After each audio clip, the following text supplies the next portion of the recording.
John Holland-Kaye, Chief Executive of Heathrow, thanks for joining us here at Runway's event. Really, I suppose, good news for you that you've got a decision, and as you put it in your presentation today, the debate is over, but is this deliverable? Absolutely, it's deliverable, and I'm really encouraged by the level of support that we have seen coming out.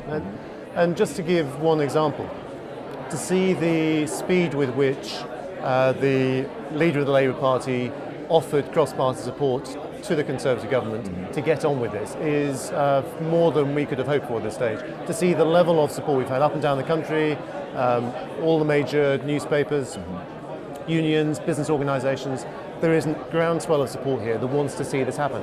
That's not to say it's going to be easy. No. We have plenty of challenges ahead of us, but we can finally get on and make it happen. But of course, that political question is the big one. And we heard from Andrew Adonis today, really setting out the challenge, the scale of that political challenge. Do you think that this government really is sufficiently behind it to take that bold decision in the right timescale? I do, and listen to George Osborne's words at the CBI conference. He said, we are going to get on and expand airports in the southeast. Yeah. He now has the recommendation. It is clearly the right economic solution. If he wants to hit his long-term economic plan, we need to be growing in the markets which are growing. We need to be exporting to those markets, we need to be trading with them, and only Heathrow can get there. And the Airports Commission report was absolutely categorical about that. If you want Britain to be a first-class economy, you have to expand Heathrow. So you've made the case, you've got the decision, what happens now?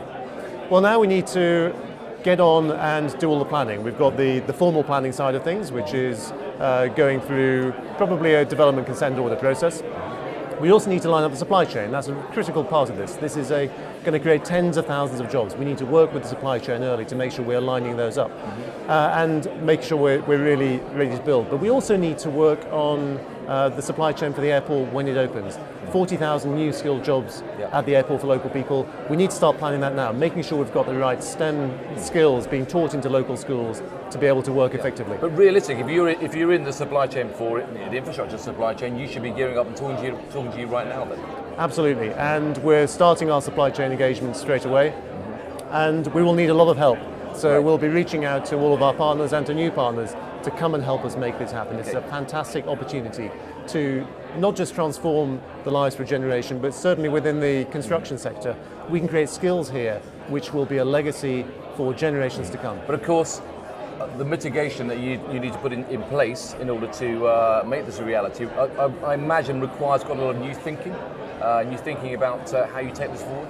Well, it does, and this is a great opportunity. Let's not just build the airport of the past, let's build the airport of the future. One that is sustainable, one that works well for passengers, one that works well for the community.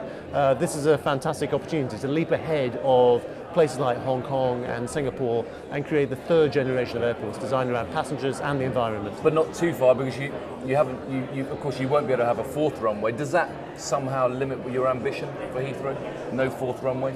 Well, we've always said that with a third runway we can do more than Paris or Frankfurt do with the number of runways they have. We're incredibly efficient.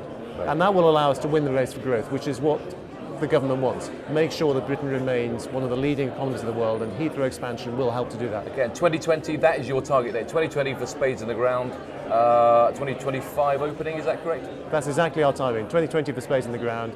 We want to get on with this, and we want to move quickly with government and with the airlines and with the local communities to get planning consent delivered, and then work with the supply chain to make sure we deliver in a really well organised manner. Okay. We've got a good track record of this, on time and on budget.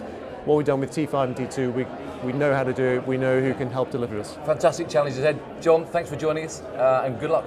Thank you. Thanks.